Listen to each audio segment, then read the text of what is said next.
Hi guys, let's make order with me. So this is Lady, your small time crafter and 6 months pregnant. So malapit na ako mag 7 months guys. And ayan nga. Punta naman tayo sa goal natin today is gagawa tayo ng bouquet. Since merong umorder sa akin ng Fuzzy Wire bouquet, and then meron siyang sinend sa akin na reference galing sa TikTok. Order confirm guys, and ayun, ginawa ko kagad yung order niya since ang binigay ko is 1 day process lang. So umorder siya ngayon and then kinabukasan niya rin kukunin yung order niya.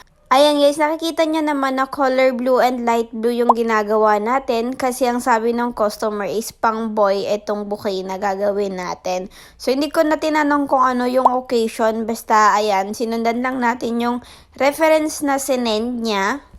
Nga pala guys, nanghingi ako ng down payment dito para masimulan ko na yung order niya. Kasi medyo hassle din talaga kapag mamaya ginawa yung order tapos wala pang down payment, no?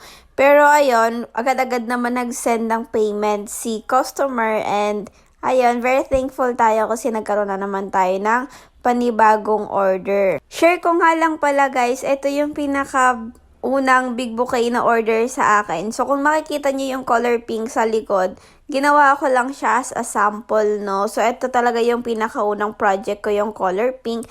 And then, ayun na nga. Second project is yung color blue. And gagawa pa ako ng mga ibang color. Sa mga nagtatanong pala kung nag-accept ako ng mga bulk order, yes po, nag-accept ako ng mga bultuhan no order. So, message lang kayo sa page kung anong flower yung gusto nyong orderin para mai-process na natin. So, yung mode of shipment ko, since wala pa akong Shopee and TikTok account, JNT and LBC. So, ito yung best option. So, nga pala guys, ito yung sinend na reference ni customer sa akin from TikTok. So, ayan. Ngayon, samahan niyo naman ako mag-arrange and mag-wrap nito kasi nakatulog na talaga ako ng hapon kaya inabot na ako ng gabi. Pero, syempre, kailangan nating tapusin kasi kinabukasan kukunin na nga ito ni customer. Dahil nga pala guys, wala ako nung kagaya nung sa reference. Ayan, naghanap ako ng same na design doon para sa likod ng bouquet. And ito yung nakita kong medyo same siya, kaya ayan na lang yung ginamit ko. Pero maganda pa rin naman siyang tingnan. So, panoorin nyo na lang kung paano ko ito ni-wrap guys. And share ko sa inyo, no, merong nangyari pala sa akin na isang situation na sobrang stressful talaga and as in wala talaga akong kinita nun. Hindi ko alam kung nangyayari din to sa inyo, pero story time nga guys. So, ayan na nga. Hindi ko alam kung na-experience nyo din to. Pero, sa buong journey ko ng pagbubukay, ngayon ko lang siya na-experience. And medyo nakaka-disappoint talaga siya. And marami namang mga disappointing moment talaga akong na-experience sa paggawa ng bouquet. Pero, alam nyo yun, nakakapanghinayang yung nangyari sa akin. And yung kwento kasi nun guys is na may nag-order sa akin. Malit lang naman na bouquet or saktong bouquet lang yung in-order niya. And magkano lang yung bouquet? 150 pesos. And then yung delivery fee is nasa 140 plus. So binigyan ko na lang siya ng discount para sa shipping fee. Kahit papano sana para hindi mapalaki yung mababayaran niya.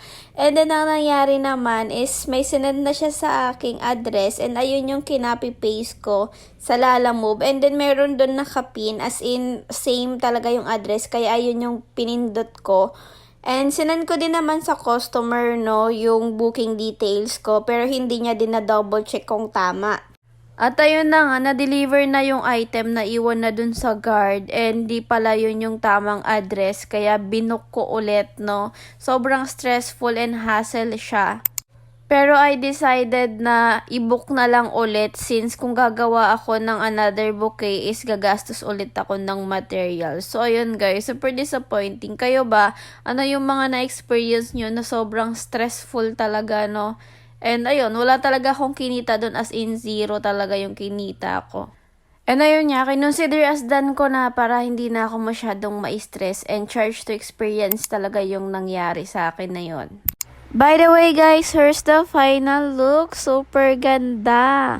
Ipopost ko na lang yung mga picture na nakuhanan ko since hindi ako nakakuha ng madaming picture. And thank you so much for watching guys. See you on my next mini vlog. Bye!